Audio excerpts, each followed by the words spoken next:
right, the best trading community in the world, you're asking. Well, what I want you to do is I want you to look around, see if you get a mirror somewhere around you. If you don't have a mirror, take up your phone and it's time to take a selfie because I want you to look at yourself because that's right. It's you. You are the member of the best trading community out there. And the 5ers trading community is not only about this live trading room with me and my wonderful co-host Victor, it's also about the Discord community where you'll find people like Victor and great traders like Rich, as well as our fantastic master of community Abe. You'll find him in the Discord doing sessions every day in the Discord. And you're asking, where can I get access? Well, that's you're going to get access very soon. We're opening it up completely free. All you have to do is you have to have an active account with the 5ers and you will gain access to this wonderful trading community. All right, that's it. How are you doing, Victor? Hello, everyone. I am doing great. Another week, another Monday, right? First day of the week. We can start doing what we like doing. Again, unless you're drinking coffee, that's what I love. Drinking coffee. That's what we're gonna do today. We're gonna drink a lot of coffee, and we're gonna do a lot of trading, and we're also gonna talk about system development, which I'm very, very excited about because I'm very happy that you're here with me talking about this because I know it's a big thing for all traders, but I know like you and me, we talk a lot about statistics and journaling and backtesting and all that. So it's gonna be very interesting to hear your thoughts on this as well, Victor. How you develop your system, how I've developed my system, and how we can help people develop their own system. Kind of give them some tips and tricks. And sorry for interrupting you, Victor. I'm very no problem. Very rude no on that. problem at all. No problem at all. I'm ready. I'm ready, and that's a subject I love talking about, building a system, because to me it's one of the most fundamental skills a trader should have, because edges, they come and go. They fluctuate through time. Sometimes they go completely, sometimes they just decrease in profitability.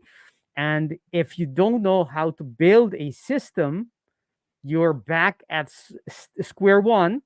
If the one you are using, that's given if you are using one which is profitable. But even if you're not, even more important, because how do you get that edge? How do you get a strategy that's going to produce those profits you so much desire to get?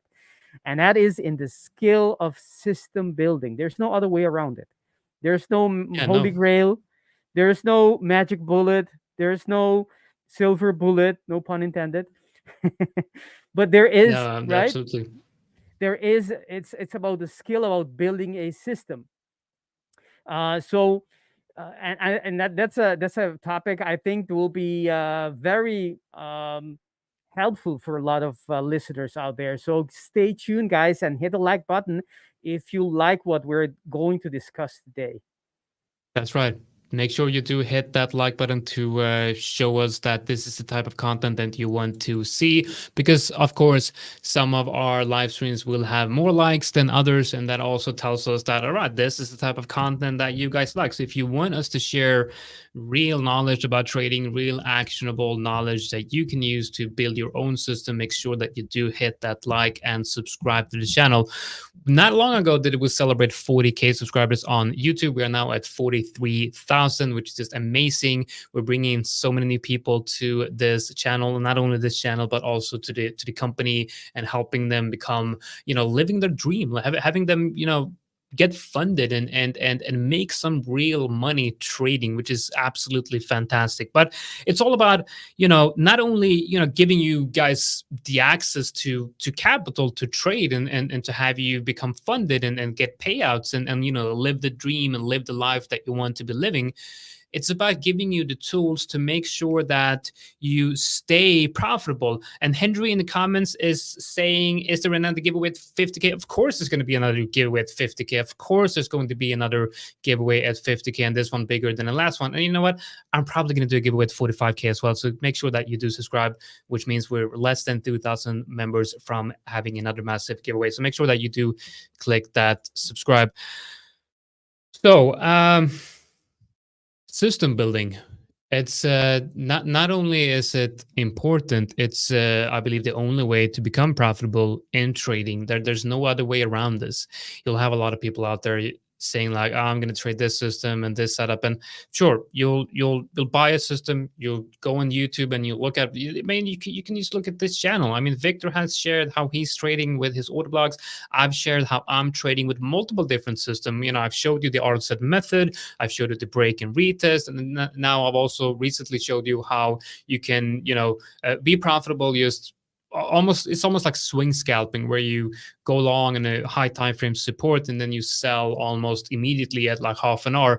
So there's a lot of different ways you can trade. You have, what everyone's talking about right now with, liquidity and order blocks and ICT and supply and demand. Like there's always going to be this new thing in trading. But what it all comes down to is you have to have an idea.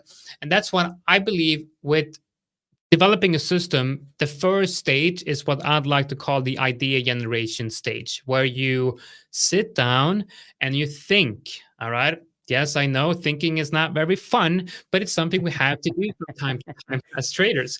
Sit down and you think. And let's just say, one thing, you got to be creative as well, because you have to actually come up with ideas. So being creative in trading is actually a big part about trading. So if you're not creative at all and you have no idea what to do, what type of system to create, take inspiration from people like us or other people on YouTube. I'm sure there's a lot of stuff out there, but what it all comes down to, you have an idea or you get an idea from someone else, and that idea could be something simple as, I'm going to buy support. Great. You've decided that you're going to create a trading system around buying support, which is a very good system, I might say.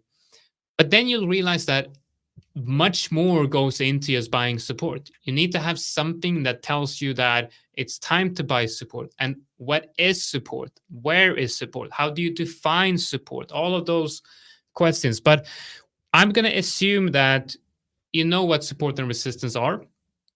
I'm going to assume that you understand that support is an area where price has bounced in previously, where buyers have stepped in and pushed price higher. And we are now looking at that area as a level where buyers are going to step in once again and buy that area. Same thing with resistance. People are selling at resistance, and we're going to expect that resistance to act as resistance. So that's your idea. You want to be buying support when price reaches that level, but you need that there needs to be something more, and this to me is, so that's the idea, that the idea that is you're going to be buying support. But then you go into the next stage, which is, in my opinion, the entry trigger. And I think when you're developing a system, one of the most important criteria is creating an entry criteria or an entry trigger. And for me, when I started trading, that was just simply expecting price to have a reaction. So I didn't really look for an entry trigger, but I just expected price to have a reaction. So my entry trigger was basically price reaching a certain level, because that's where I had my limit buy orders. And then I developed into thinking that I need something more. I don't want to be putting in blind orders. I don't want to expect price to have a reaction. I want to have an actual trigger. To me, that was a bullish engulfing candle at support. So now I have a solid idea. I'm going to be buying as soon as price hits support and prints a bullish engulfing candle on whatever time frame I'm trading. That's the idea. That's my entry trigger.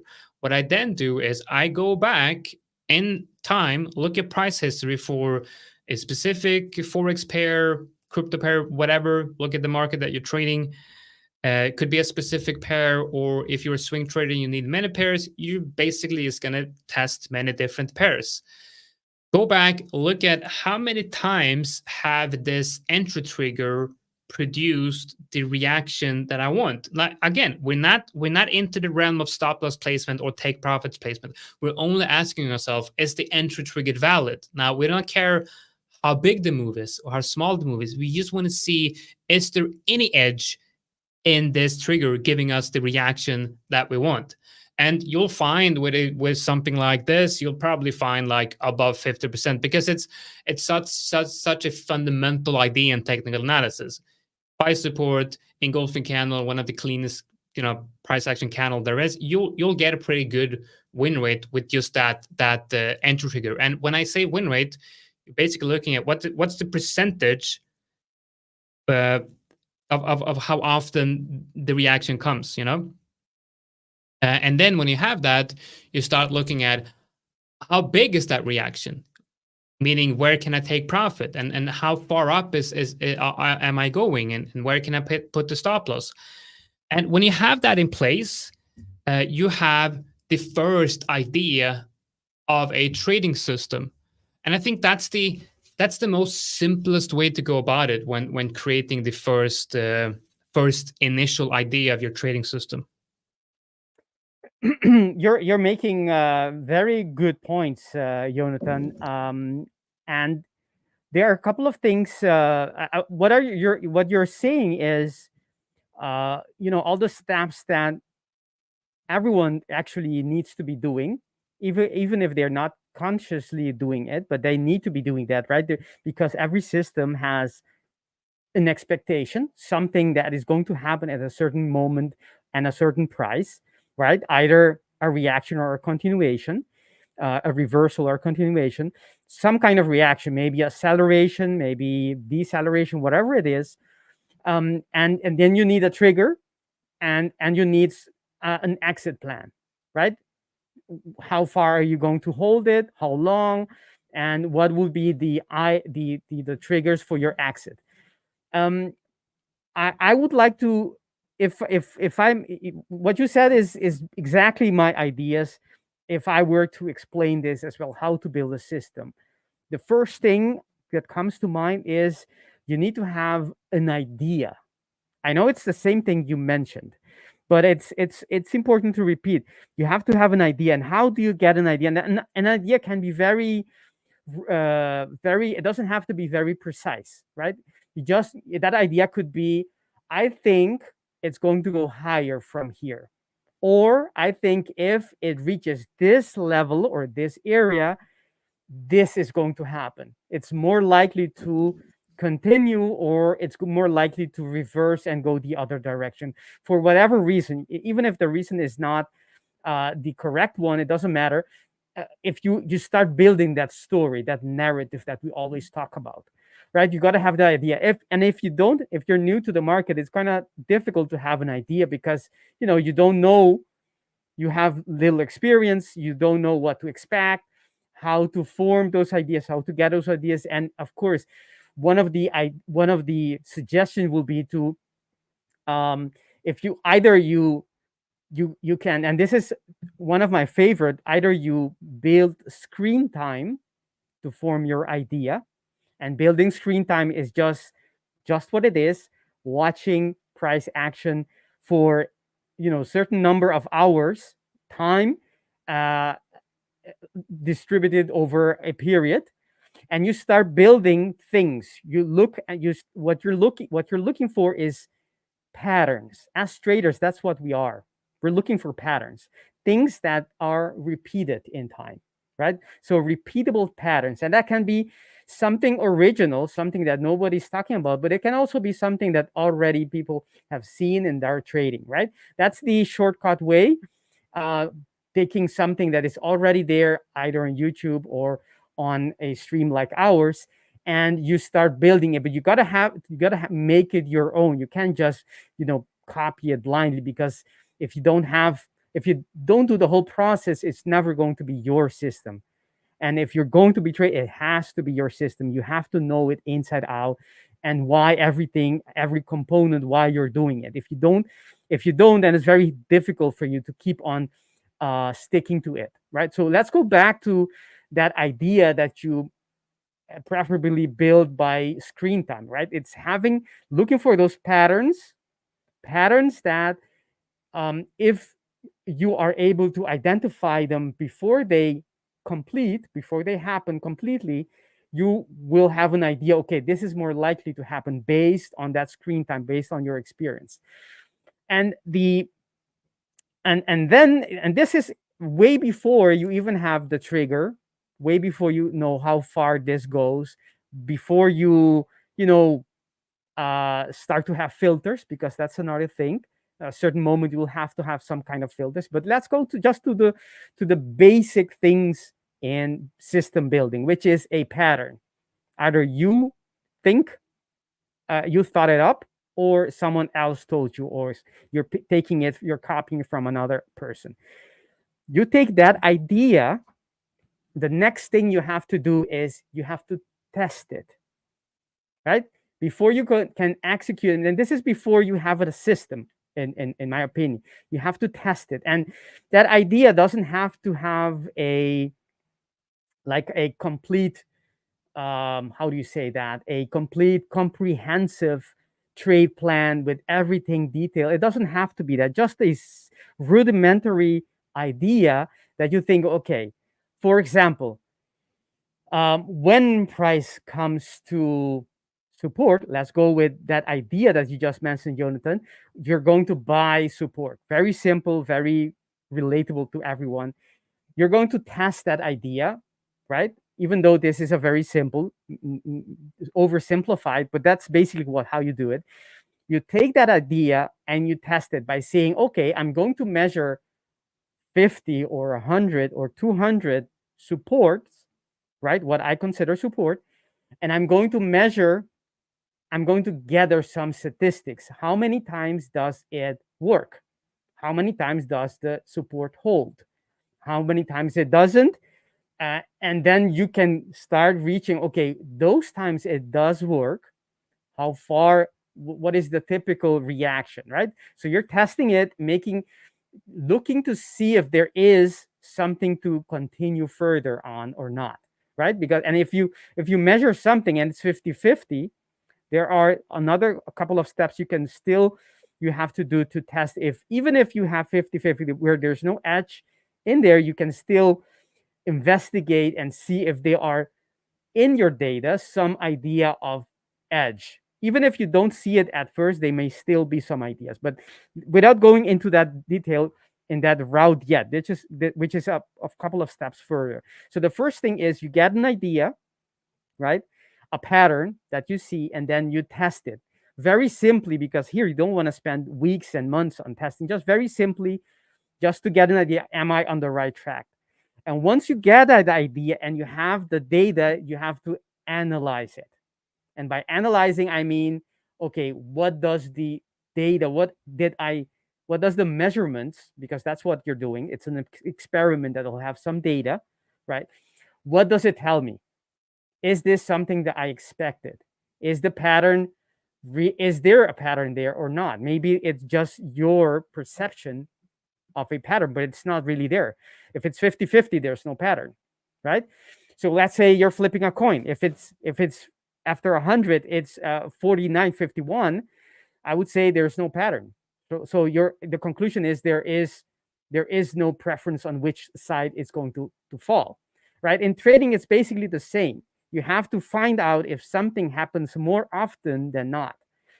And at first, when you have that, so you have the idea, you test it, and you analyze it, and then you conclude whether there is an edge or not. And probably your first test will not produce, a huge edge right away. You'll have to go back and see, okay, maybe not all supports hold. Maybe it's not as simple. Maybe I need to I need to find which support holds and look at their characteristics. Do these supports that actually work, do they have a common denominator? Do they share a trait, a characteristic, right?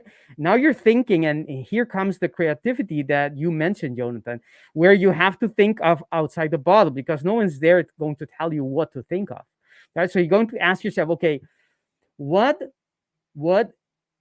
does the majority of the supports that hold, what do they have in common? And it's very difficult. Sometimes it's very difficult to see, but if you're able to find out how to identify the support levels that will hold, that could be your edge, right? identifying which ones, and even if you can't identify which ones will hold, but you can do the opposite. You're able to eliminate the supports that won't work. If you do that too, you're tilting something that maybe was 50-50 into your favor, because you're eliminating a couple of losses, and maybe you're adding a couple of winners, right? You're tilting that needle into your favor, and that's all you need to be doing when you're building a system. Tilting, pushing that needle in your favor, putting the odds in your favor, that it's not 50-50 anymore with as it is with a coin tossing, but you actually have an advantage. That's the definition of an edge. You have an advantage upon the market, which is very difficult, right? So to summarize, I think if someone asked me how to build a system, that will be more or less my idea. You gotta start with an idea, a pattern that you see or you copy from someone else, doesn't matter. You don't have to be original. Then you test it, right? And there's a lot of things to be said about how to test it. You can, do a lot of things wrong and not have the tests tell you anything, but you have to test it. And then you have to analyze the data, right? And there you go. How do you get the data, right? If you did the testing right, it will produce the data that is actually insightful, that actually tells you something, right? So you have to have some skills how to collect the data that the test is, telling you. When you have those data, you have to analyze that, and that's one cycle. With that information, right? You may get another idea, or you may think, okay, maybe not all support will hold, but some of them. And you start, okay, maybe it is this that increases the chance that a support will hold. Okay, so there you have another idea. Remember how we had the idea, you test it, you analyze it, and you start again the cycle. Okay, maybe I have to add a filter. Maybe only these supports will hold, right? And you go through that same thing again. And you do that cycle over and over and over again until you maximize or optimize that advantage you have in the market. And basically, in broader terms, that is system building, right? When you have that, and that cycle never ends. Even when you have a system, you still have to, keep refining it, keep looking if there is another filter that could help. Maybe you're replacing one filter with another one. Maybe you're adding something to your trade plan, and there are things you have to consider not doing it too fast, because otherwise, your data doesn't. If you keep on changing things constantly, then your data is useless, right? You got to have consistency in your data for it to tell you something. So you gotta there are a couple of things. How do you do that? How often you should they change your trade plan? But those are for later concerns. The first thing is the understanding that it's a cycle, that we start with an idea, you test it, you analyze the data, what it's telling you, and then maybe you discard the whole idea and you start from scratch again. That's also good. But because then you have eliminated one idea and you're not going to do it again. But if you think there's still something, but the test is not catching that what you expected, then you can start going again. With the first cycle, you got some idea, and then you can start the cycle again, and you keep doing it until you actually get a advantage. That will be my input onto how to build a system. We can't hear you. Great. I was testing out the new mute function here on Stream Deck, so I'm glad that it worked. No, that's some great insights right there, and you're absolutely on point here. So I think I want to talk a little bit about, because like this is up to this point we've just talked about the theory of creating a system, what you need to understand, and I think you brought out some really good points here, and to really create a trading system, you need a way to collect the data. So one way of doing this, now there's a lot of great softwares out there where you can, I think there's something called FX Replay. I haven't used that tool, but I've heard that it's quite good. And I've also heard Alex talk a lot about how you can use FX Replay to do backtesting, and then you can export the data from FX Replay and then import that into Edgewonk. Now, I do think that that could be a really great thing to do if you want to get a lot of statistics. And then so you get a lot of statistics from FX Replay, and then you can download that data, put it into Edgewonk, and in Edgewonk, you can go in and add specific custom statistics to the trade. Like, for example, a winning trade, let's say price hits support, and that's a winning trade. So you could say that, okay, I'm marking this winning trade with these statistics.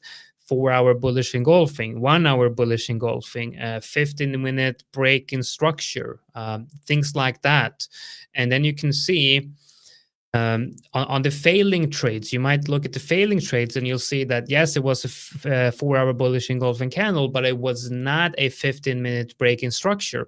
And you can go through the trades and you can see that, well, wait a minute, it's not only about the 4-hour bullish engulfing candle, it's also about the 15-minute break in structure, because you see that maybe 75% of the losers did not have a 15-minute break of structure. So now you know that if you only take trades that do have a 15-minute break of structure, you will have less losing trades, obviously. Less trades in general, but more winning trades.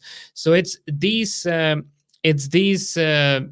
statistics that you want to make sure that you track. And then, of course, you can also track things like what day of the week, what trading session, what trading pair, all of that does play a role. And the thing with the system development is you never really know what you end up with. You know what you begin with. You know that you have a general idea at the beginning, but you never really know what you end up with, because you're going to follow the data.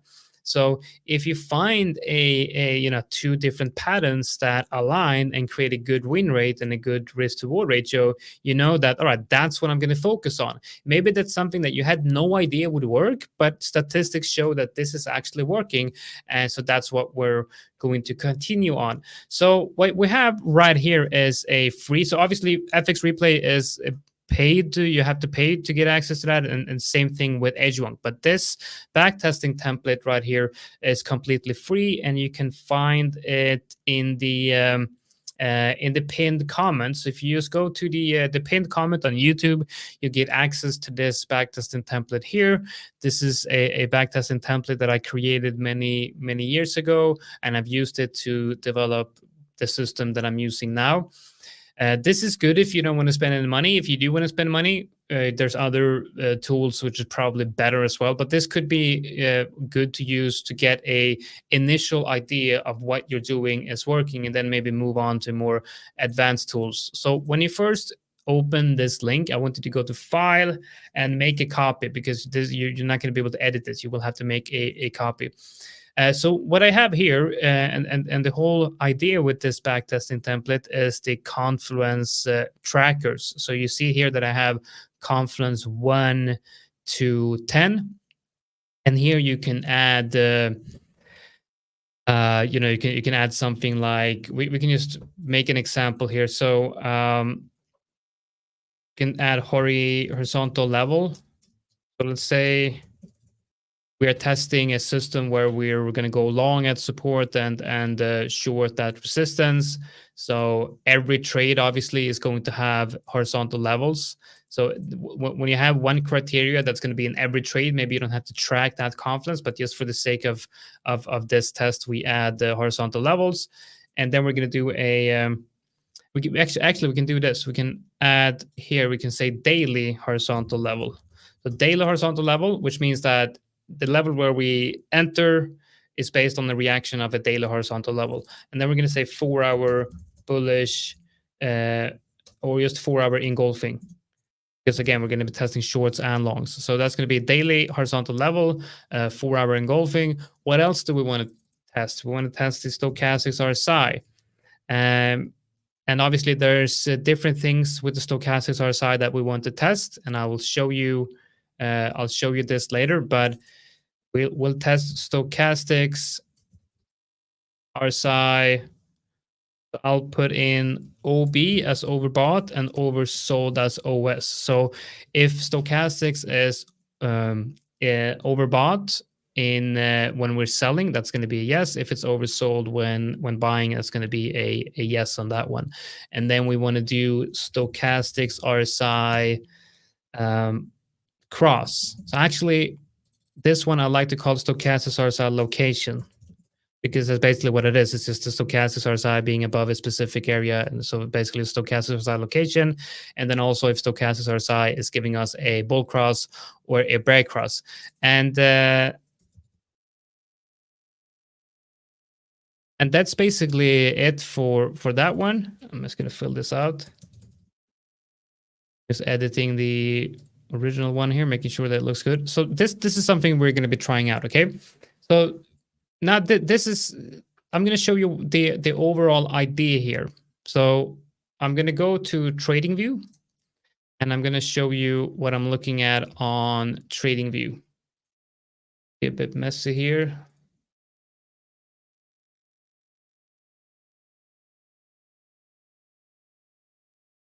Let's see. Adding these trade. This is actually a trade I did take on GBP NCD last week. The only trade I took, actually. Actually, I believe I have five winning weeks in a row now, which is quite nice. It's actually very, very nice to have that. It's been such a surprise trading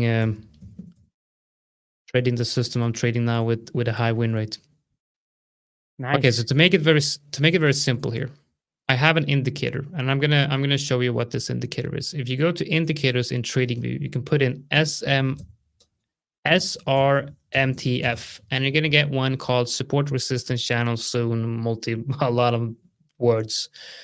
This one, you add that to the chart, and this will automatically add horizontal support and resistance levels. Now, a word of warning here: when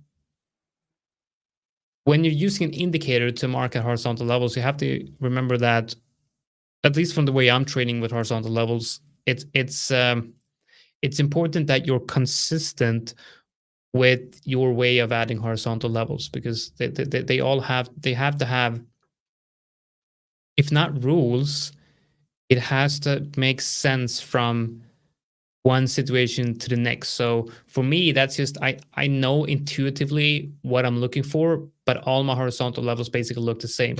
But you want to make sure that if you're using an indicator like this one, which is basically adding horizontal support and resistance on your chart, you got to make sure that they make sense. If they don't make any sense at all to the way you're trading, then this is not the type of indicator for you.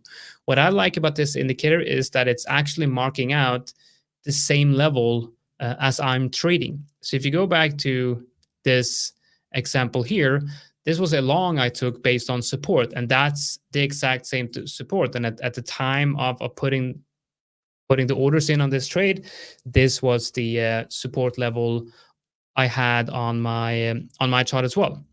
So important to remember that. So we can look at this example here, and I believe my example was based on, I can't really remember exactly. Let me take a look here. Yeah, so this was the trade right here. You see here, I had, now it's resist. So here's actually a good example of where this indicator would not have found this trade, because if you look at the daily, now it's a support on the daily, but I also marked out a weekly level below. So if I would, mark out this level myself, I might actually have marked it out like this. I think that might have been the more correct way of adding a horizontal level. But then when I add the indicator, you see that it's using a bigger part of that area as support and resistance. But for the example of this template, it doesn't really matter. But the trade I took was based on the fact that we had very bullish reaction inside this area right here, and then price came down into the reload zone here. And when we had a bullish reaction in that reload zone, I'm starting to view this as a possible double bottom on the 4-hour, and that's where I decide to enter the trade for just a quick move up to that level. And now we're coming back down. But this trade example, we'll look at that and we'll say, okay, so the first thing that happened was we tested daily support, right? Daily support, which is this area right here. And then we had a 4-hour, it was based on like a 4-hour bullish engulfing candle. There's no 4-hour bullish engulfing candle here, really. No 4-hour bullish engulfing to indicate an enter trigger, but we did have a bullish reaction. So if we go back to the backtesting template, now you're not going to see my trading view chart, but I'm just going to be adding here to show you what happened here. So first, we'll look at the date. It's the 9th of August. Here is the 9th of August, and I believe it was around 3. So you're going to do 1500, and then on pair, it's GBP and CD, and then result in R, it's 0.5. And then confluence, I'm just going to tick the ones that align with the confluence. So it's a daily horizontal level. That's a yes. It's a 4-hour bullish engulfing. No. Stochastics RSI location. Let's see. Where is stochastics? And you also have to mark out which time frame are you looking at the stochastics RSI. And for this case right here, we are looking at the 4-hour. Okay, so 4-hour at the time of entry. And then stochastics RSI cross on the 4-hour. So we'll look at that and we say stochastics RSI location at the time of getting a bullish bullish reaction on that level. Stochastics RSI was in the right location, which is a yes on 3. It also gave us a stochastics bull cross. That's a yes on 4. And then I'm just going to continue doing this. And I'm going to be adding at least 50 trades. So I want to have like at least 50 trades, especially when swing trading. If you're day trading, you probably want to have 100. The more trades, the better, because the more data, the more true the statistics is going to be. So I add all of this, and then at the end, I'll look at I'll look at the actual result of what indicator is best, and it might look something like this. The next trade is going to be let's say on for that one, and then that's going to be at 2. It's going to be on Euro JPY. It's a 1-hour winner, and it's on a daily horizontal level. There's a 4-hour engulfing, but it's no location, but we did have a cross. And we'll add another one just to show you what this looks like when you have all the data in.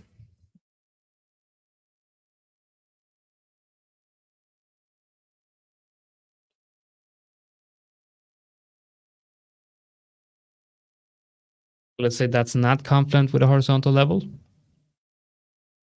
Let's add a 4-hour engulfing. And now what you start to get here is some information about of course, we have to have a loser as well. So that's going to be -1. And now we start to see something interesting, because we have one winner, one loser, and one winner. And because of the fact that we have a winner, we can now look at the win rate of these confluence trackers. So you can look at how many trades out of all of these. Let's say we've added 50 different trades, and how many of those are confluent with a daily horizontal level? Let's say it's 2, right? And there's a 50% win rate. So 50%, 50-50 basically, but the cumulative R is -5. Average R is -3.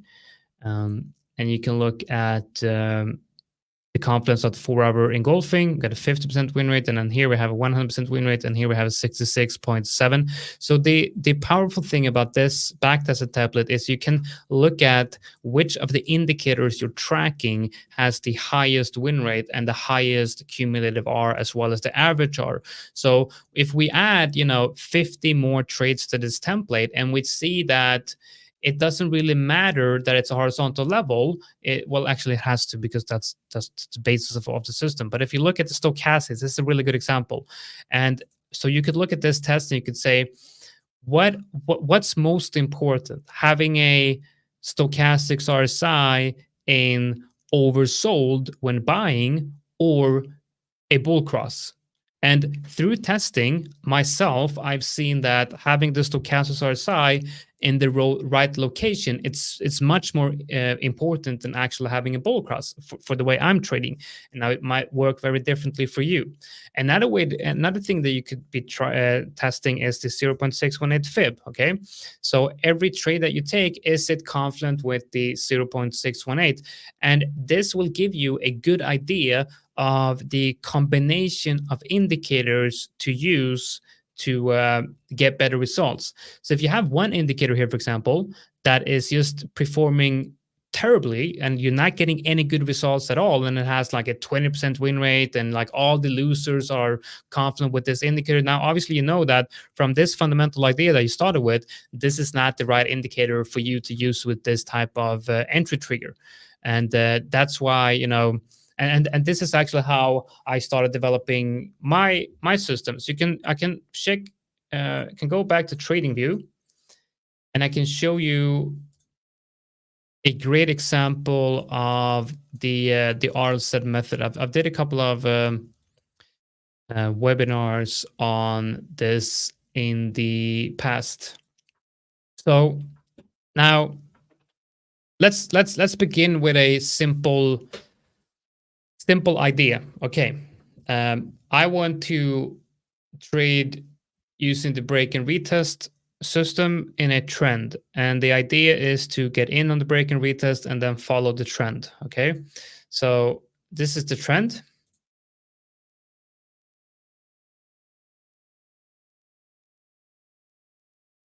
And here's the horizontal levels. Okay, so right now we have an idea, and we have one drawing tool on the chart. This is our system. Okay, now we need confirmation. Okay, so confirmation is bullish engulfing candle at support is our entry trigger. Beautiful little bullish engulfing candle, and we're going to move it up to this one as well.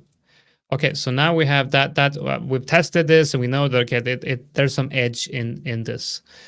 And we've also tested the idea of entering long at the close of the bullish engulfing candle. And we've also tested the idea of having stop loss below the level where the candle printed. And then we've tested as well TP being the last local high, which is this one right here. It's a very, very simple system. Okay, we go long when there is a 4-hour bullish engulfing candle on support after break and retest, stop loss below the level, TP at the last local high. And I'm honestly, guys, this just trading this is probably quite profitable, but we want to make sure that we increase the win rate. Okay, so let's see that this trade might move like this. Okay, but that's obviously going to be a losing trade. And what I found was that the winners had something in common, and the losers also had something in common, which makes it quite simple to create a system. So now I want to add something here. Okay, can we add something to this? Yes, we can. I'm going to be moving this a little bit forward. See if I can get everything in here. No, I can't. Oh, why can't I do that? Maybe I just have a limit on how many drawings I can move. Never mind. Okay, so I want you to focus on the stochastics RSI here. Now I want you, because I don't have, I have it in, actually, you know what? I'm going to move this here. That little candle here to here, and then stops to that level. Bear with me here, guys.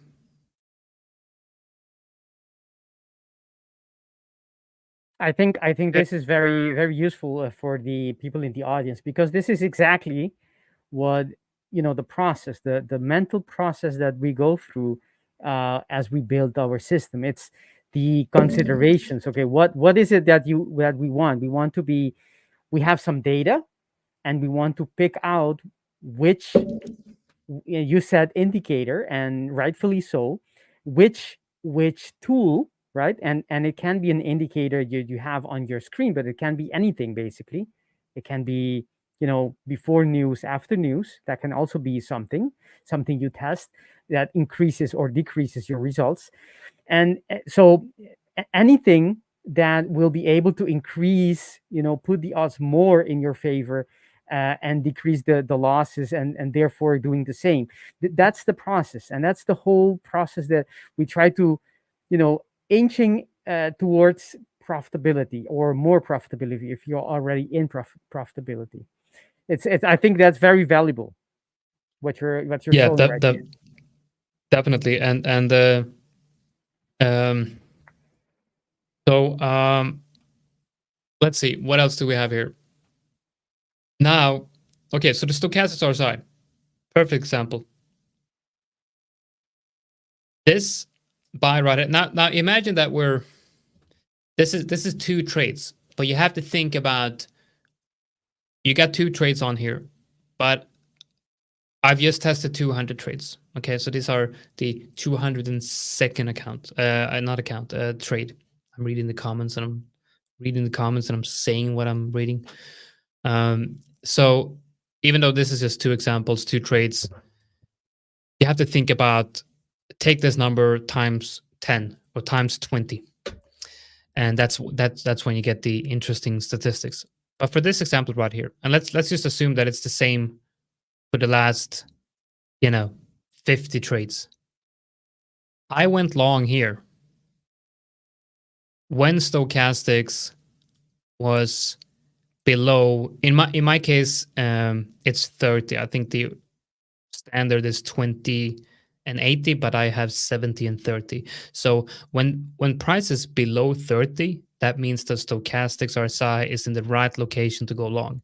And at the close of this 4-hour bullish engulfing candle, we also had a bull cross. Okay, so that checks both the boxes for the stochastics RSI being in confluent with this entry trigger. And then the second entry trigger here, you see the stochastics RSI is in the wrong area. It's above 70. So at the close of this candle, and previously also we had a bear cross. This does not tick the boxes for the stochastics RSI. If you see this relationship happening more often than not, you know that this is not a trade. This is not part of the system. You remove every occurrence when this happens. And then you can add more indicators. What if we add the, let's see, got some, this. Perfect.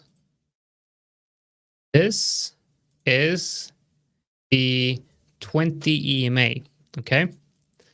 The idea is that you only go long, and guys, I'm actually describing a profitable trading system here, because I've actually tested these exact things right here, and it's quite profitable. The reason why I'm not trading like this anymore is just I like not trading using indicators. I think it's just such a liberating experience to just look at horizontal levels. Like the indicators for me, it's just, I don't know, I feel like one of the cool kids trading naked charts. But yeah, this is the 20 EMA right here. Okay, this trade, stochastics RSI checks out and 20 EMA checks out. This trade right here below the 20 EMA, and the RSI does not check out. You might see that the RSI checks out on a lot of trades, but then you see that the losers have one thing in common, and that is when you're buying below the 20 EMA, it's usually a loser. So the stochastics RSI might mean that you see some edge in buying this based on the stochastics RSI, but then when you start analyzing the 20 EMA, you see that wait, there's no edge in using the 20 EMA. Actually, the edge in using the 20 EMA is determining which trades are most likely to be a loser than not. So you look at this and say, okay, so I'm adding the 20 EMA, and every trade that's below the 20 EMA, I'm not going to take that trade, which also brings us to another part of system development, which is called trade management. When you have the entry trigger set, you have the stop loss placement set, and take profit and all of that. You then look into trade management. And here's something interesting. You can look at your data that you got from backtesting and creating a system and leverage that for trade management purposes. So here, for example, what if every time you try to buy below the 20 EMA, well, not every time, but let's say 75% of the time when you buy below the 20 EMA, the trend is ending. What does that tell you about trade management? Just take a second and think about that. Actually, I'm gonna give you guys a couple of seconds to think about that, and I want you to write in the comments how can you use this as trade management. I'm gonna get some coffee and I'm gonna let you think about that. I would say 10 seconds. We will wait 10 seconds.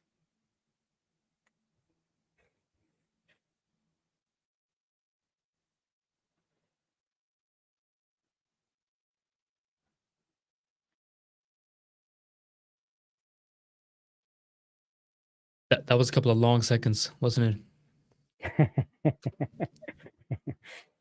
Felt good to have a little pause.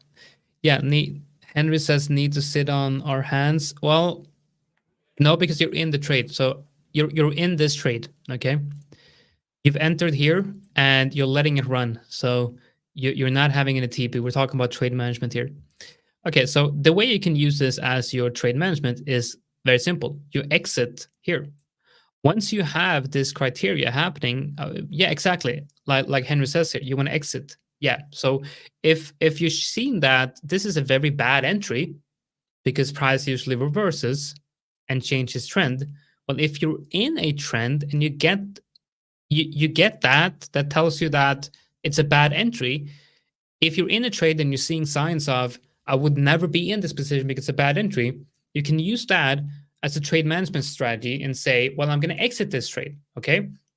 And what if we flip that? What if we say that you're getting a new entry trigger, okay? And I think this is more important.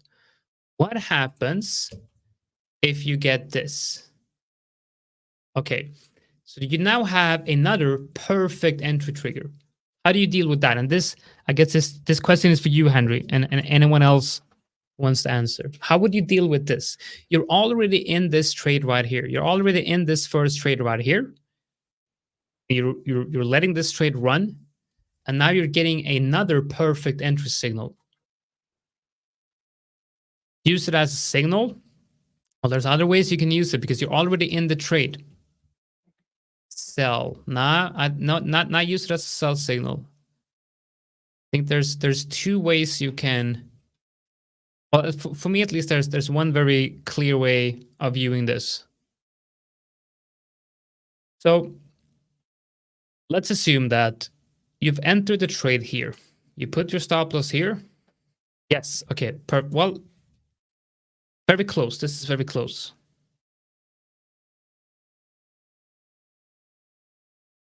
Okay, this is it. This is it. Okay. Now I would not say open a second entry. Okay, but you could treat this as a new invalidation level. Okay, so if your stop loss here is where you believe the idea is invalidated. Okay, so this is where your idea is invalidated. But what if you get the perfect entry trigger up here? Now the invalidation level of this trend changes from this level to this level. So what you can do now is you can let this trade run. You can let the trade continue to the upside, but instead of entering more or adding risk, you're basically just moving your stop loss. Okay, exactly. You're moving your stop loss to the previous TP and then letting it run. Because if it comes down here, well, guess what? You still have a nice winner. You have your original position would have been a winner. So you can just let it run up to that TP. And another way of looking at this could be to move the stop loss up here, which would mean about 1 R profit on the first trade. And this enter a just a normal position, like if you would enter any trade, same stop loss for the previous position and the new one. And what happens if this stop loss gets hit?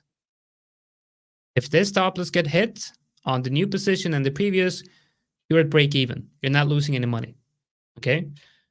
Because you're in 1 R profit here, and you would risk 1 R on the new position. So there's a lot of upside.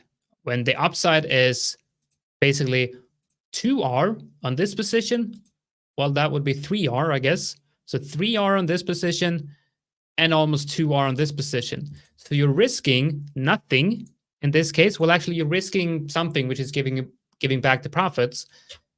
So you're risking, I guess, 1.5R to gain 3.6 plus 1.5. So trade management is, the next advanced step, but that comes later when you've actually developed your system. When you have a profitable system, and when I say profitable, an edge in your entry trigger, and you know where to place your stop loss, and you know where to take profit, it's now time to play around with the take profit idea. And when you're playing around with take profit ideas, you have to find a balance between, a set take profit and averaging out and managing the trade. And then, of course, you can also play around with things like averaging into a trade with entry. So there's a lot of things, but the very basic thing here is, find an entry trigger, see how you can increase the win rate and average risk to reward of that entry trigger. I think that's the best way to put it, really. Yeah, and exactly. If the signal is perfect, you enter again. I personally, I don't trade like this. I think because I've been burned so many times trading like this. I think for me, the best trade management is almost no trade management. What I do is I never really let my trades run. I just exit at the FTA, and then if I have a new trade, I take that trade and I exit at the next FTA.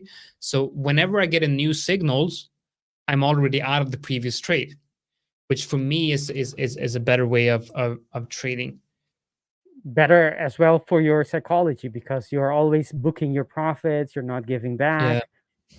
And you're less your trade duration is shorter, which is also good for your stress level.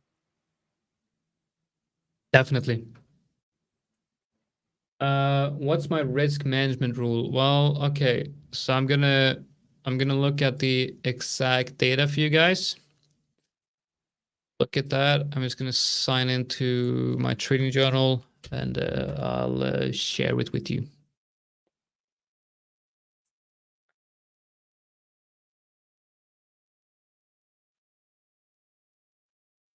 But this is the bootcamp account. The viewers are for a treat today. They're getting a lot of insights into system building, rules. Yes. Rules. How you decide on the rules, what rules you have. I mean, this is good. This is great.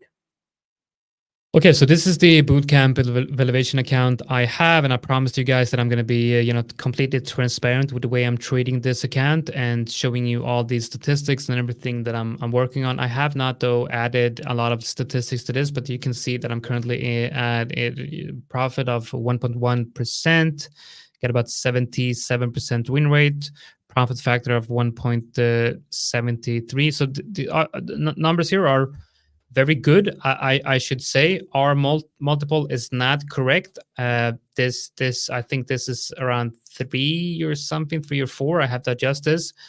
But you'll see that the way I'm trading right now is, let's see, for this account is last week. So last week was just one trade last week. Okay. And it might sound like, that's nothing. But if you look at the bigger scale, if you look at the equity, it's starting to look quite good, and it's starting to look just the way it looked in testing, which is basically lots of sideways action, and then a winning streak. And then the problem with this is the fact that you look at the average winner and the average loser. The average loser is much bigger than the average winner because I'm using a negative risk to reward. So the problem with this is if I have just 2 losers in a row, I will give back all of this, almost all of this. Okay, so that's what I'm struggling with right now, which is obviously very problematic. I need to. It's not really problematic because it's probably going to look like I have, 7 winners in a row, one loser, 3 winners, 2 losers, and then probably like 7 or 8 winners in a row again. So over the course of a longer time period, the equity curve will have a nice upward slope. But in the short term, and with the swing trading system, I've been using this for the whole month. That's very short term. Like when we start talking about 6 months, that's better data. But I'm risking 1% per trade, and I'm taking on average 1.3 trades a day and 2.6 trades a week. It's slightly lower now because I don't know if you guys remember, but um, last week had just a lot of crazy price action because of the of the job numbers that came out from the US the week before. It created just a lot of volatility, and I wasn't really getting a good read on the market, which resulted in just one trade. But I think from my perspective, I played that week absolutely correctly by taking a step back when I didn't really feel like I had something to trade. And by doing so, I had one winner instead of a couple of losers, probably. So that's what I'm working on right now. And the beautiful thing about this is, when I go into my journal, I'll go into um, all of these trades. I'll be adjusting the risk to reward. I'll be adding custom statistics to this, and you'll be able to also track this with me as I also improve the trading here, as you will see, and I think you'll gain a lot of insights and a lot of valuable knowledge here. Okay, so what are your thoughts on setting a TP?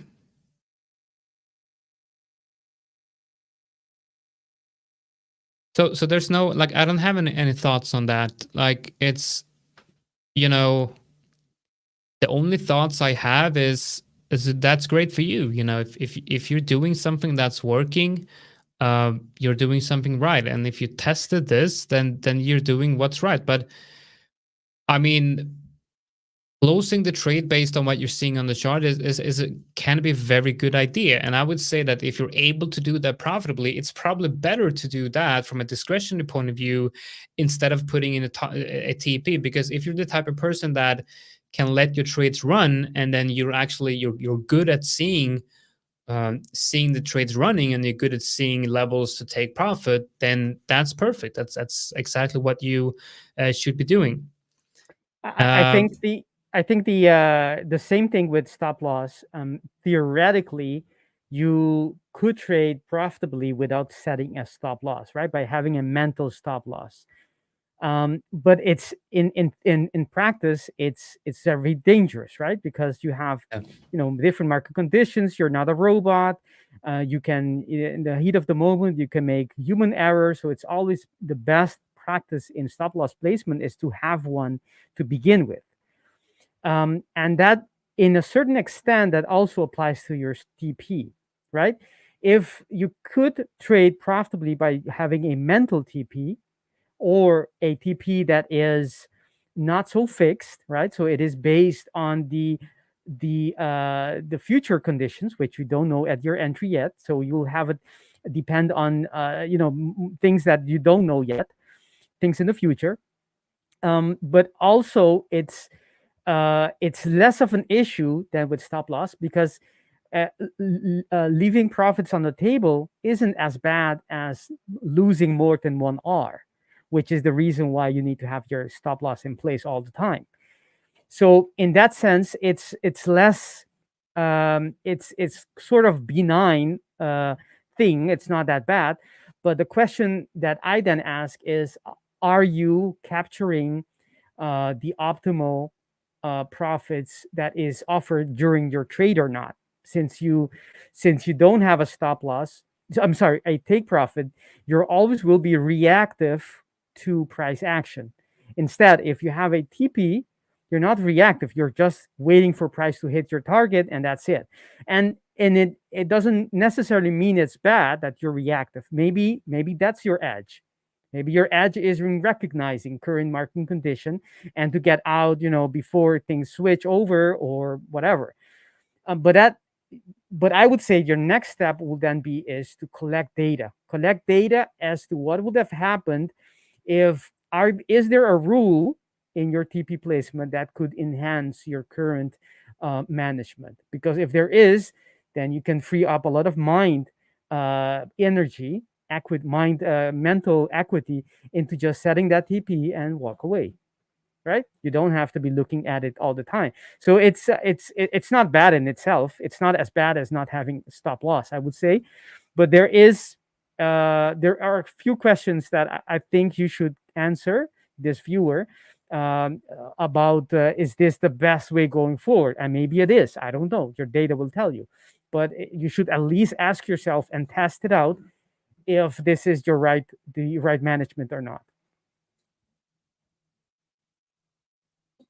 Okay, so I'm looking at a possible trade here on GBP NCDs. I took a trade on GBP NCD last. I got an alert on NCD JPY here as well. So I think we're done with the overall system development. I don't want to bore you guys too much with this information. It's very important information, but I know that it's also quite quite boring information. But this is a subject that we're going to come back to and talk about a lot, because I know that my biggest passion in trading is not only technical analysis, but it's also being able to share an experiment, not experience. Yes, experience. Is that the right word?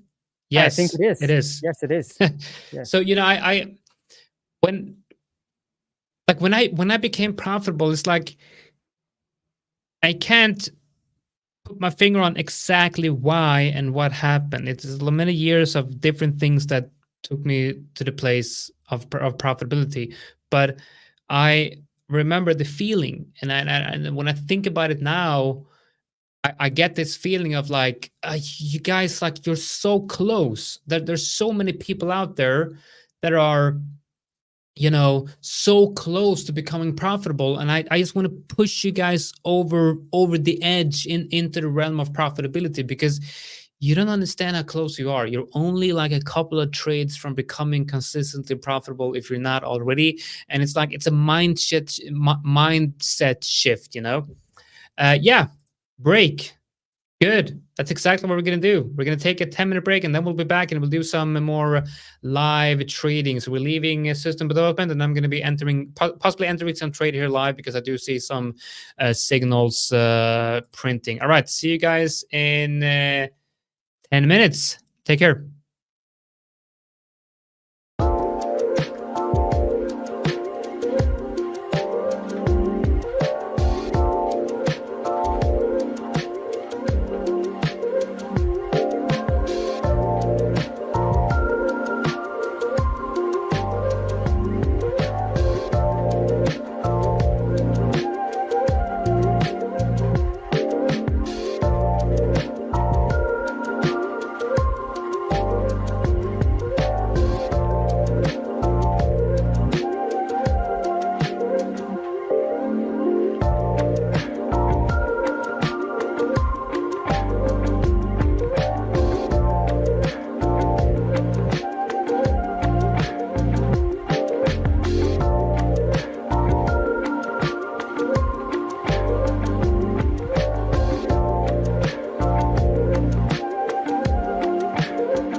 All right, we're back. Yes, we are. All right. So the we have no high impact news for today. No red folder news. That's maybe the reason why the market is kind of sideways. If you and at least in GU and EU, um, we can perhaps look at the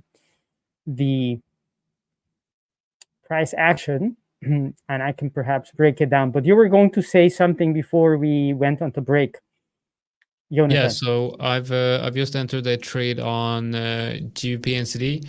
So you can see here by adding the tool here with the support and resistance levels, you'll see that it's gray because actually, you know what? I'm gonna go with settings here and I'm gonna change all the colors. So what they have here in the indicator is red for resistance, green for support, and then the color when says here color when price is in channel is gray. But if I change them all to the same color, that will that's one do I use? That one? Yeah, something like that. So now every level is the same color, which works much better for me because I don't care if it's support or resistance or if price.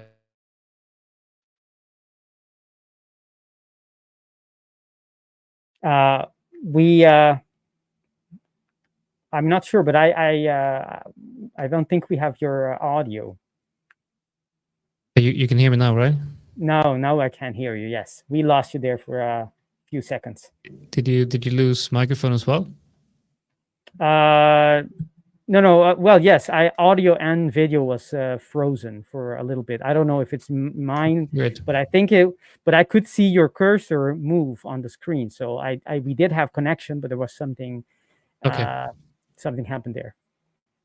Probably something with this streaming software we're using here. Anyway, so these are the levels found by using the indicator, and then you can also I can also add the level that I would have added, which is that one right here. And looking at this, it doesn't really matter which level it is. It's both are indicating that we're inside a support area. So that's on the daily. Now, while looking at UP&CD here. From this perspective, I would say that there's a lot of upside potential here for me because we can also add the fibs from this low all the way to this high. And what do we see? Well, we see a perfect hit of the 0.618 right here. So you see that the wick of that candle comes down, hits the 0.618. And if we add the 50, let's see if we add the 50 is going to be up here.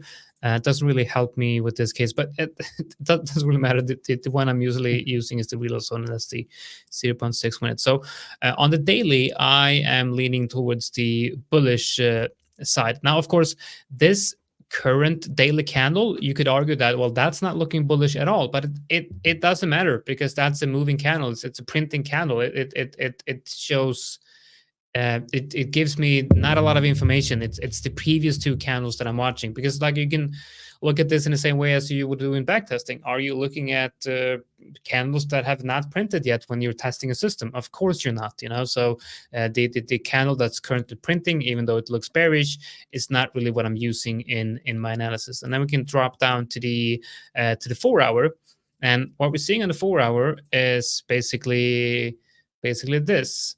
We have this type of I'm seeing a type of trend of sorts where you have this, right?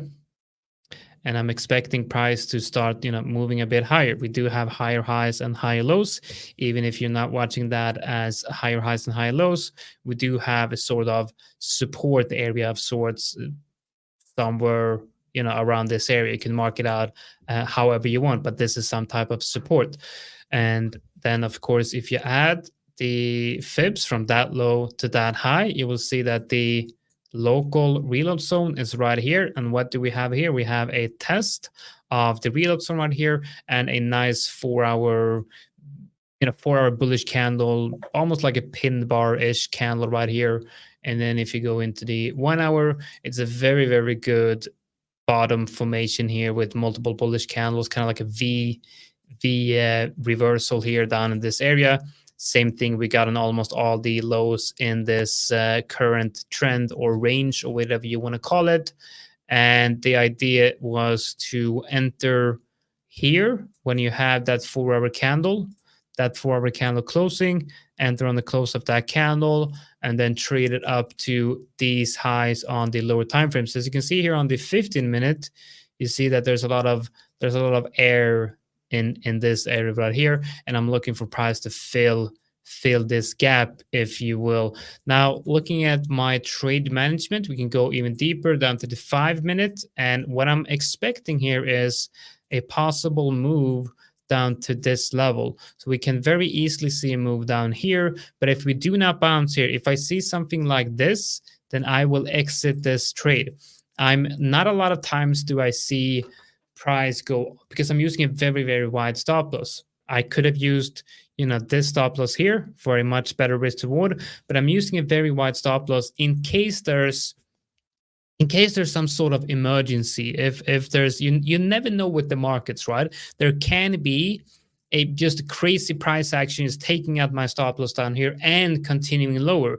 So I want to make sure that I have a very wide stop loss. If the market does something completely unexpected, I'm only going to risk 1% on this trade, but I will, in most cases, exit the trade before stop loss is hit based on the local structure. And the same thing to the upside. If we do see a bounce down here and start moving higher here, well, there's no reason for me not to move my stops up below that low.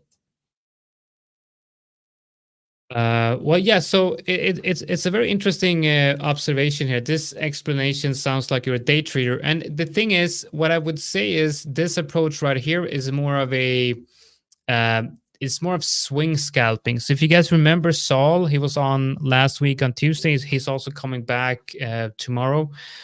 He talked about, so he talked about scalping as not trading, specifically trading the lower time frames, but level to level. So he's, going long on support and then exiting immediately at the very next level. And that's what I'm doing right here. You see high time frame support right here. We're testing a high time frame support. I'm entering based on that high time frame support and 4-hour bullish structure, but I'm exiting at a 15-minute resistance. I'm exiting at the very first trouble area. Well, this, when it comes to my entry triggers, what you're seeing right here with the 4-hour bullish engulfing candle at support, like I've been trading this for that entry trigger. I think I've started with that very early, so probably from 2019 I've been using that entry trigger, but the trade management style and take profit strategy is very new. I'm only been trading that for like 3 or 4 months, but the result has been very, very good. What I've used to do in the past was I would be looking at like that as my TP1. Like this would be like TP1, and then that would be TP2 up here. So the win rate would obviously be much lower, probably around 40%, maybe even lower than 40. So it would be something like, entering here and then stops here, and then TP, like average exit of this would be like 2R, or if I'll let it run up to 3R. So that would be the way that I would be trading with a different take profit approach. But the profitability of this way of trading is pretty much the same, but the difference is an increase of win rate from around 40% to 70%, which is a huge improvement on my psychology, because I remember that the drawdowns that I experienced with the 40% win rate or the 50% win rate, it depends. Like the win rate depends on a lot of psychology. I would say that if traded perfectly, the system could have as high as 60% win rate, but I traded it more around 50 and even less. And that really, the drawdowns based on that affected me very negatively, which I'm now seeing that high win rate is really helping me stay confident with with the system. And the reason why I changed, I think you make a I think you made a very very valuable point there, and I think maybe it wouldn't be bad to repeat that. What you just did was you you know that you, of course, you have the perfect execution, and that has a certain profitability, and but you decide to choose something different, not because of that profitability, but because of the when you go from perfect execution to to move that to reality, there's always a gap. There's always a, well, almost always there is a loss in quality. In other words, we're not perfect, and it's very difficult to perfectly execute your trade, and so there is that little gap, and that's us, right? The executor or the trader that's going to execute a trade plan. And what you just did is knowing yourself, and how difficult it is to execute your trade plan perfectly, you choose a different plan which suits you better, which you can execute better. And I think that's very powerful, because it's not only about the trading plan that you measure in backtesting. If you can produce that in real time, because you can't hold your trade, so you can't be there 24/7 or whatever, all the minutes and the hours that you're supposed to be trading. It doesn't matter that it produces so many hours in the backtesting. What really, in the end, what matters is how much of that can you actually produce going forward. And yeah, to answer that question, you need that experience. So what are my limitations as a trader, and what other management would suit me better, even if it's less profitable than my original plan. If I can execute it better, maybe the results I get will be more profitable than when I trade that ideal, back tested, validated settings. I think that's a very, that consideration that you just did, right? Where you don't trade that execution because you as the trader brings in noise in the yeah, results. yeah. It's, I mean, yeah. I mean, that's why you know that disclaimer you always see, like past performance is not indicative of future results or something like that.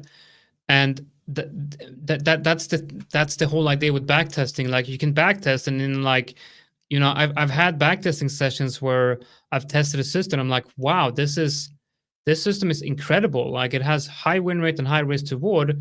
But then I see that, like, you have things like adding slippage and commissions and things like that can also destroy like a low time frame system that you haven't taken account for in backtesting.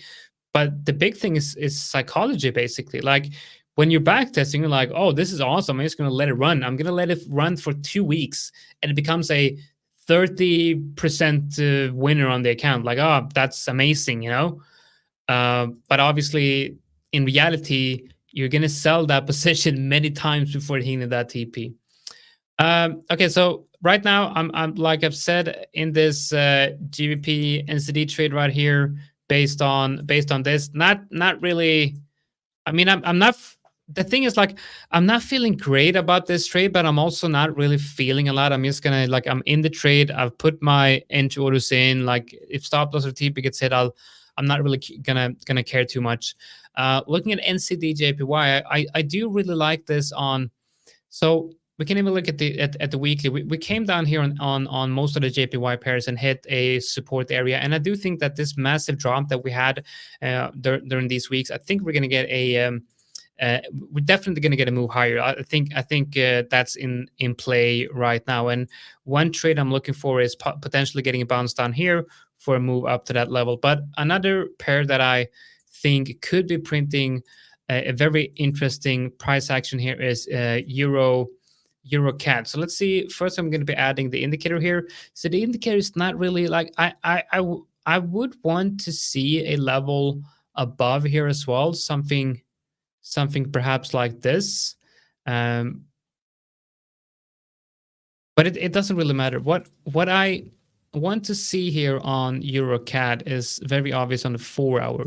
So you see price coming down, a quite aggressive move to the downside. It's hitting the reload zone here, which is also, part of, I would say that part of some type of support area right here. And we're seeing a pause. So we're seeing a move down and then a low, a high, a lower low, a lower high. But now what we're seeing is sort of a range forming right here. So if we could get a rounded bottom of sorts like this, and a break of structure with a break and retest of that level, this would most definitely be a trade that I would be taking on the retest of the 0.618, stops below, and then I would be looking for just a very, very small move, maybe even up to that level right there. Go down to the lower time frames, look at 15 minutes.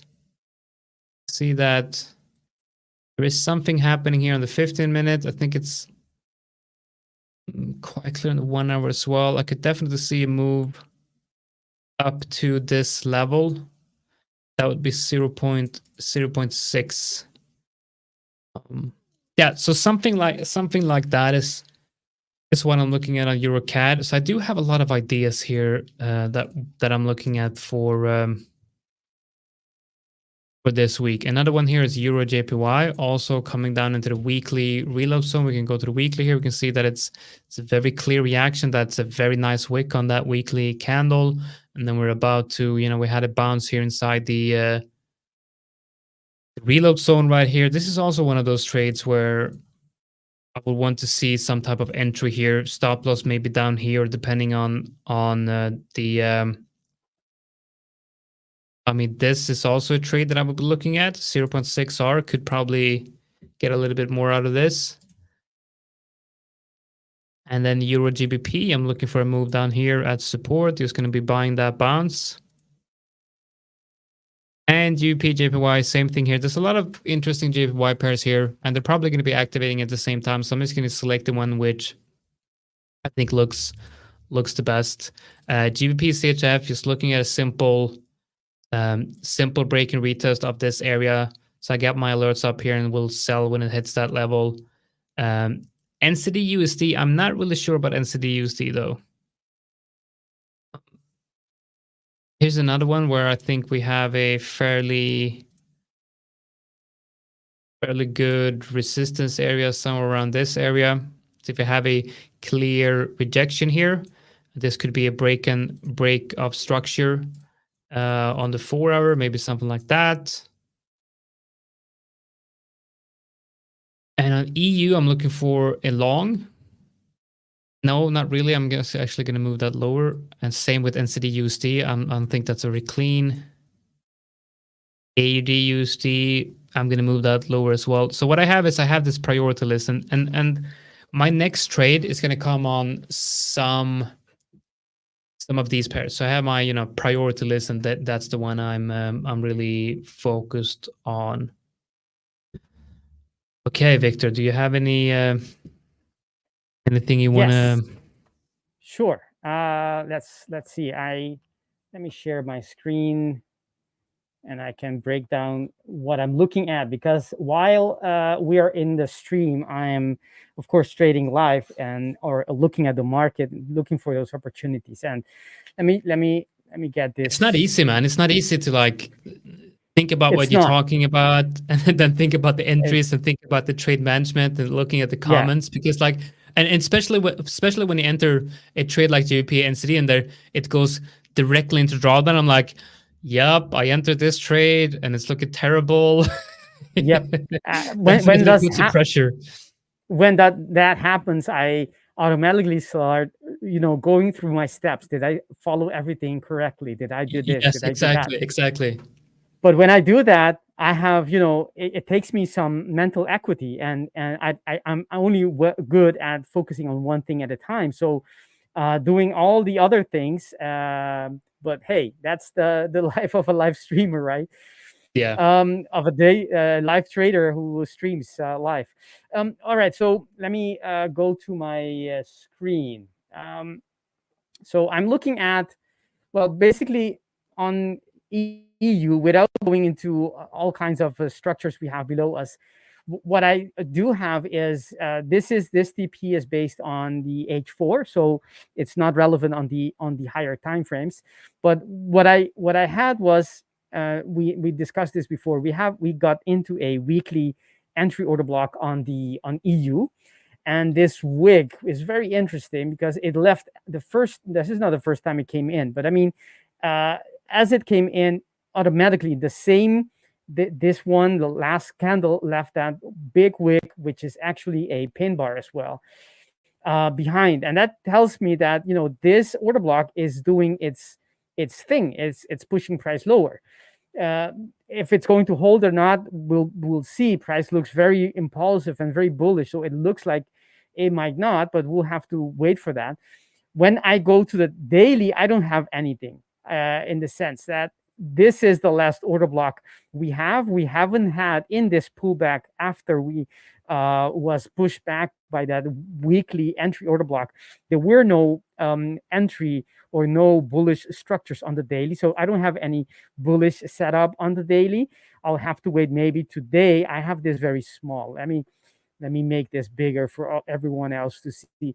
Um, I don't have what I. This would be our first bullish order block. So if that happens, that would be, give us opportunity for tomorrow as it comes back to retest that, to catch that move up. If that's going to happen, we'll have to see. But it looks like it could. And on the 4 hourly, and this is interesting. If we see this, this of course, this is the on the 8th, and the 8th is of course the, let's see, that was on Thursday. That's this big move, this big handle we had on the H4. After that, we've been going sideways for quite some time, and only today we are 3 hours away from this close, so I shouldn't say anything, but it looks like we could be breaking out of this consolidation range bound movement. If that happens, and this is what I was looking for, I had a there are many order blocks, but this was the first one, right? Bullish order block that was formed um, in a relevant area to the left. I mean, to the left, this is the bullish order block, and we had an outside bar. And actually, there was someone that asked me to talk a little bit about outside bar, and I could do that. I will do that after EU and GU in maybe in about 10 minutes or so. But this is an outside bar, and I'll come back to that, what an outside bar is and why do I trade it. But this area was and still is the only relevant after the peak, right? Or before the peak, I should say. This is the relevant area for price to, if it is going to hold that bullish trend, this could be a place where it continues, it regroups and continues to move up. The move that started way before. So I was looking already, and we talked about this last week, that this area could be the first test that price would need to hold if it's going to continue up. All right. So if that is the case, and we see that even though price had a very big bearish candle, it was unable to close below that order block. To me, that's a sign of the market defending that structure, right? It was unable to break it with all that selling on the 8th.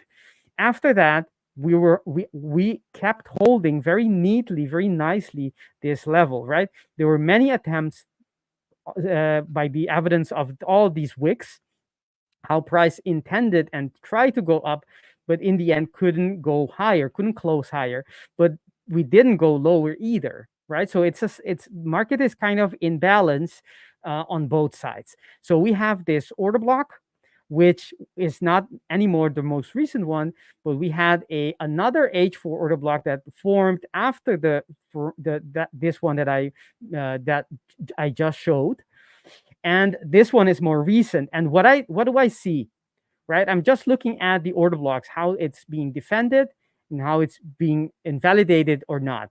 We have the order block being formed, right, which is this. If the right, that's the engulfing, and after that, all these wicks, we're testing this demand area, and and as long as it doesn't leave that order block, to me, it is still in that process, because every time the market has, the market has its own speed and time, which may not always be the same. Sometimes it does it in one bar, sometimes it needs a couple of bars to do that pattern, right? So in this case, it needed about five, almost five, four H4 or candles before it moves out. And I see this move as a possible um, continuation of this H4 order block. If that is the case, then it needs to, of course, close. A confirmation of that would be a close above, forming another order block on the H4. And I have these yellow lines, as you guys, for those who have seen this before, this is the area that I was expecting price to come back because of alignment on the lower time frames. If we go to the H2, we have also, this is the reason, right? That's the H2. The last one, there was one here before, after, but we had, this is the initial source, I would say, on the H2, right? Initial source of that order block. And if we go to the H1, we can find multiple order blocks. So that makes it difficult. When you have more than one, it doesn't allow you to be very selective. But these two yellow lines were the places where I was looking for price to come back, retest, and it is in this case, come back, retest. That was the engulfing, come back to retest and move away. And it did take a long time. I didn't get a signal this time around, but this is the script, or this is the, how do I say this? This is the expectation based on the H4 order block. So far, if it closes like this, it makes sense. And if that is going to be the case, then what is the next station for a EU? That would be this order block. And if we look at the ATR for today, we are, of course, it's Central Bank of Japan's, bank holiday. So that might, of course, this is not a Asian pair, but the fact that might take a little bit out of the volatility in general. And we're currently only 23 pips on the range for today. So, and we have, London is, we have been in London session for a long time. We started New York session, and it still isn't able to expand upward. So I would say it doesn't look like it's going to go much further, going the next couple of bars at least. So I would say this would be the area to take. This would be the FTA for this entry. It's not a lot, but if you enter on the lower time frames with a tighter entry, tighter stop, then this could be a couple of R in any case. So that's what I have on EU. And going back to GU, what we have is, we don't have any structures. There aren't any structures on the weekly.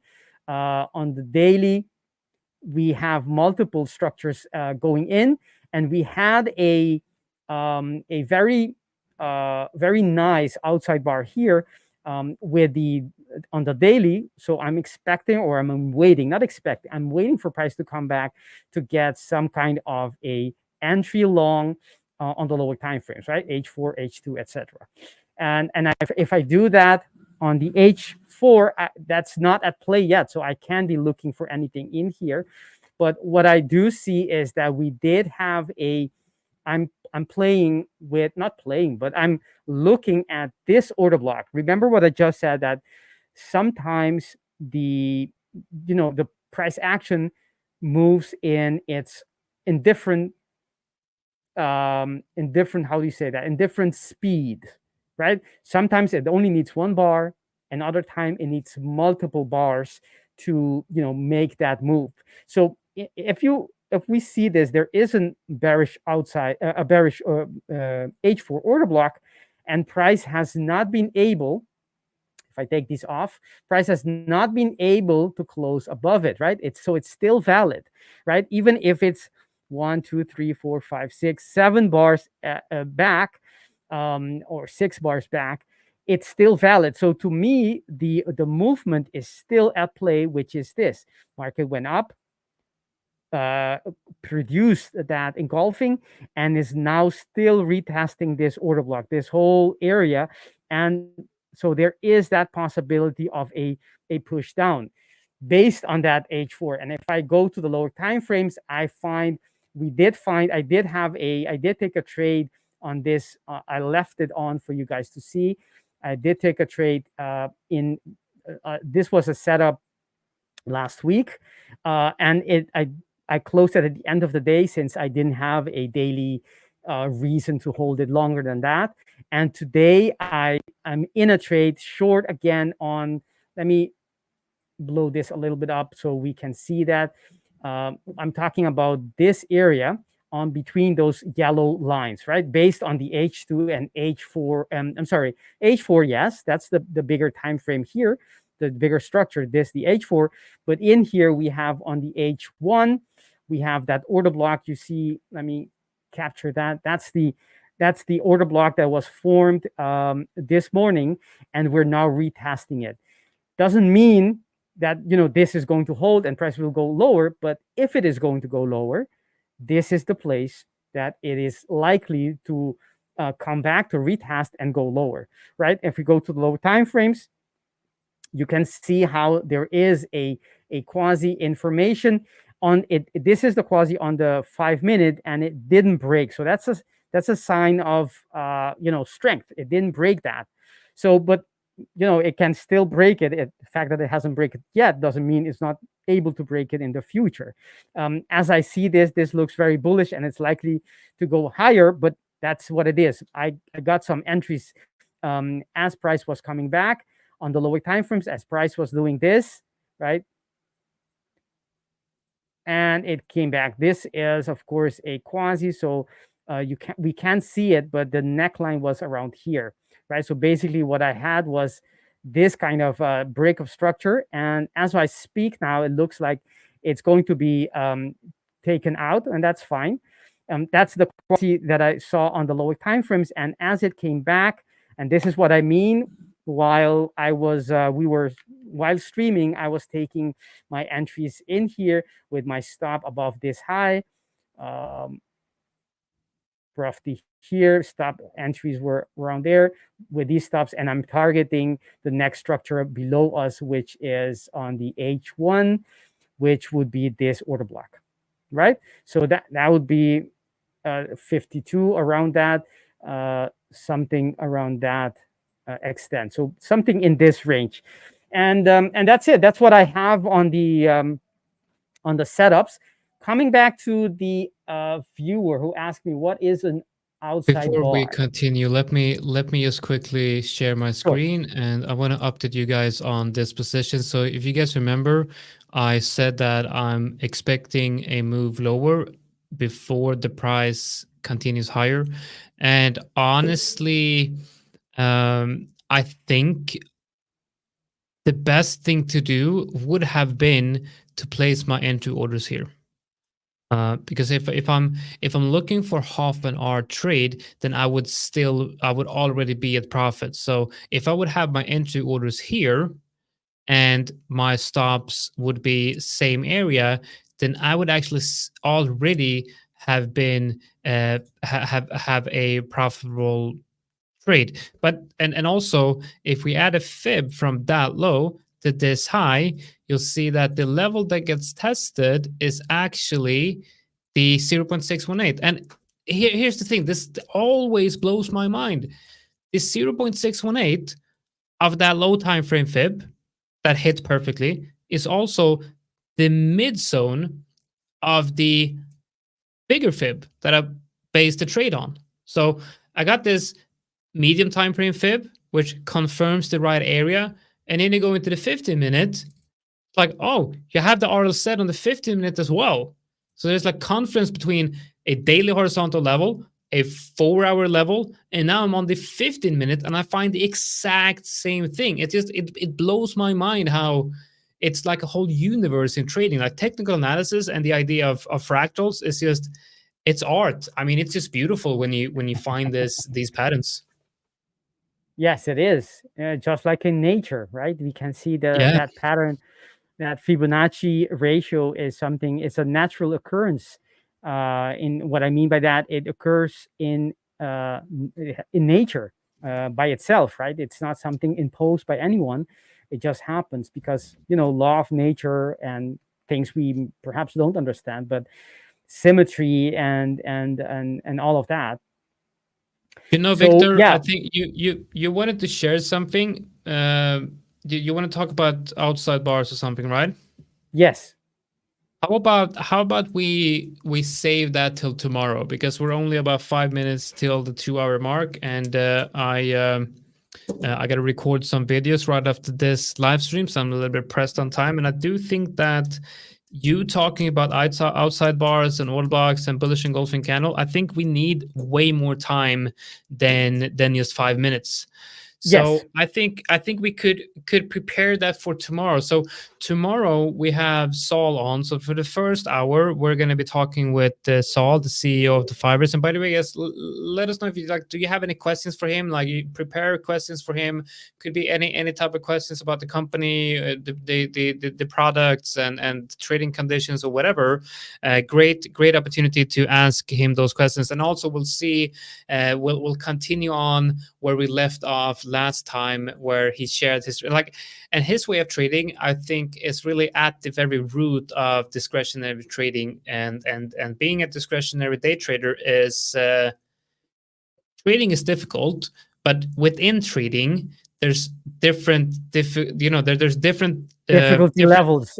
Exactly. And he's at the very top of difficulty levels. Discretionary scalping and day trading is very, very difficult. So it's very interesting to see and trade. And then after that, I believe we can go into the idea of talking about order blocks and engulfing candles and outside bars, because I'm starting to realize the power of order blocks and in my way of trading as well. I think that would be very Beautiful. interesting. Beautiful. Yes, I think it's a fair point. I think it will be a disservice for everyone if we try to outside buy deserves good amount of attention, and 5 minutes will not do it for sure. Yeah, definitely. And guys, if you like this live stream, make sure that you remember to hit the like. And if you're not already subscribed to the channel, you know what to do. You need to subscribe to that channel. Let's get the numbers up to 45,000 as fast as possible, so we can do another nice giveaway. It's like we're bringing people into this channel very, very quickly, and the interest of these live trading rooms live streams is just absolutely amazing. So I'm very, very happy for all of you to join here. And we do have some we have a pretty big team of regulars coming in here, and it's just absolutely amazing to see that we're building this community. And for those of you who do not know, Victor is going, I don't know, if are you going live on Discord today? Yes, I am. Yes, Monday through nice. Wednesday. Yes. For everyone who is part of the Discord community, I will be in about a little more than 45 minutes. I'll be going through the weekly outlook today, in any case, weekly outlook of EU and or GU. And of course, we'll be having fun. We'll be, spending time together. And if there are any questions you guys want me to answer, I'm speaking all those Discord community members. I will be there ready to, tackle those questions as far as I can. And if you're not a member yet, soon we will be opening the gates again for the Discord community. So keep tuned in for whenever that happens. It's going to be soon, very soon. Alex says big news Wednesday. What's happening on Wednesday? It's a news event. I don't even know what's going on anymore. Let's take a look. Is there any news events Wednesday we on have Wednesday? CPI, and we have the Oh, Bank of that's New going to be good. Zealand rate statement. Nice. That's going to be good, because after what we've seen recently, that's some very important data right there. So that's going to be huge.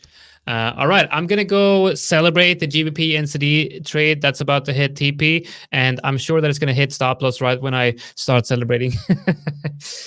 Never take out. What's that saying? Never celebrate too early or something like that. I Yeah, guess I said. don't don't sell the how do you say that? Don't sell the prey until you catch it. Yes, or don't cross the road if you can't get out of the kitchen. Another one. All right. On that note, we will see you all tomorrow. Thank you, everyone, for joining, and take care. All right. See you guys. Hi guys, so tomorrow. thank you very much for watching the video. Now make sure you like and subscribe, and most of all, go into the YouTube and check our other content.